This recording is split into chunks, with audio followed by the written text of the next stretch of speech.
the job, either you are disciplined, fit, and trained, or you are out. And that's why today, at my direction, and this is the first of 10 Department of War directives that are arriving at your commands as we speak and in your inbox. Today, at my direction, each service will ensure that every requirement for every combat MOS, for every designated combat arms position, returns to the highest male standard only. Because this job is life or death. Standards must be met. And not just met, at every level we should seek to exceed the standard, to push the envelope, to compete. It's common sense and core to who we are and what we do. It should be in our DNA. Today, at my direction, we are also adding a combat field test for combat arms units that must be executable in any environment at any time and with combat equipment. These tests, they'll look familiar. They'll resemble the Army Expert Physical Fitness Assessment or the Marine Corps Combat Fitness Test. I'm also directing that warfighters in combat jobs execute their service fitness test at a gender-neutral, age-normed male standard scored above 70%. It all starts with physical fitness and appearance. If the Secretary of War can do regular, hard PT, so can every member of our joint force. Frankly, it's tiring to look out at combat formations, or really any formation, and see fat troops. Likewise, it's completely unacceptable to see fat generals and admirals in the halls of the Pentagon and leading commands around the country and the world. It's a bad look. It is bad, and it's not who we are. So whether you're an airborne ranger or a chairborne ranger, a brand new private or a 4-star general, you need to meet the height and weight standards and pass your PT test. And as the chairman said, yes, there is no PT test. But today, at my direction, every member of the joint force at every rank is required to take a PT test twice a year, as well as meet height and weight requirements twice a year, every year of service. Also today, at my direction, every warrior across our joint force is required to do PT every duty day. Should be common sense. I mean, most units do that already. Right. But we're codifying it. And we're not talking like hot yoga and stretching. Real hard PT, either as a unit or as an individual. At every level, from the Joint Chiefs to everyone in this room to the youngest private, leaders set the standard. And so many of you do this already. Active, Guard, and Reserve. This also means grooming standards.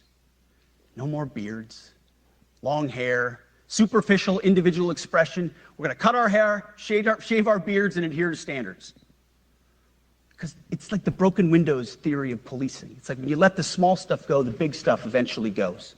So you have to address the small stuff. This is on duty, in the field, and in the rear. If you want a beard, you can join Special Forces. If not, then shave.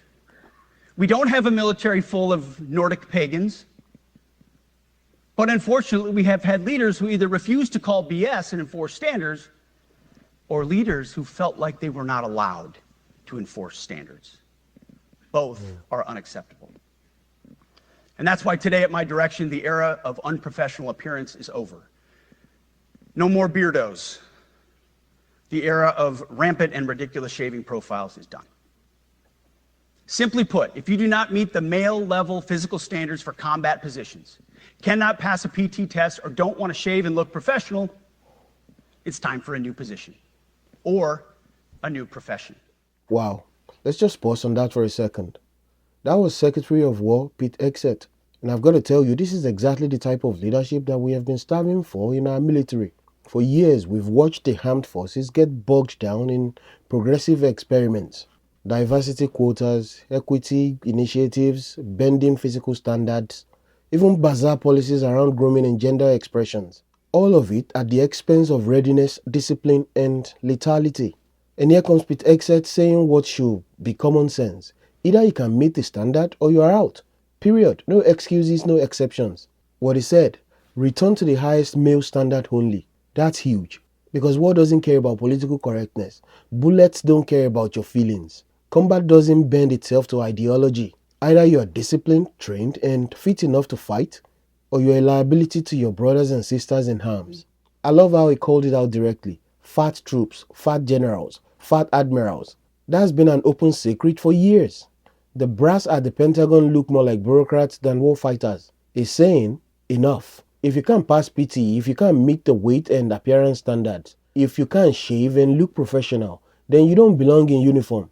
And that's not harsh. That's respect for the uniform and respect for the mission. The part that really hit me was when he said the Department of Defense is over. It's now the Department of War. That's a cultural reset. That's a signal to the world and to our enemies. America is not going to spend its time apologizing, checking diversity boxes, or lowering the bar. We are going to prepare for war because that is how you secure peace. And let's be honest, our adversaries, China, Russia, Iran, North Korea, they've been laughing at us as we obsess over pronouns and DEI seminars while their soldiers train to kill. Today, that era just ended. Pete Hegseth basically told generals in that room, we are not running a social club. We're running the world's most lethal fighting force. And if you don't like it, find another profession. This is exactly what so many veterans and active duty troops have been praying for. Standards, discipline, unity. Focused on war fighting, not politics.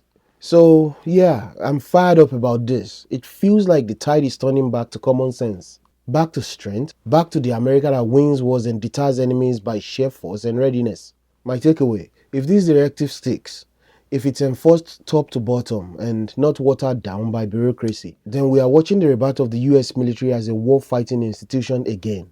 And that, frankly, gives me hope for the future of this country.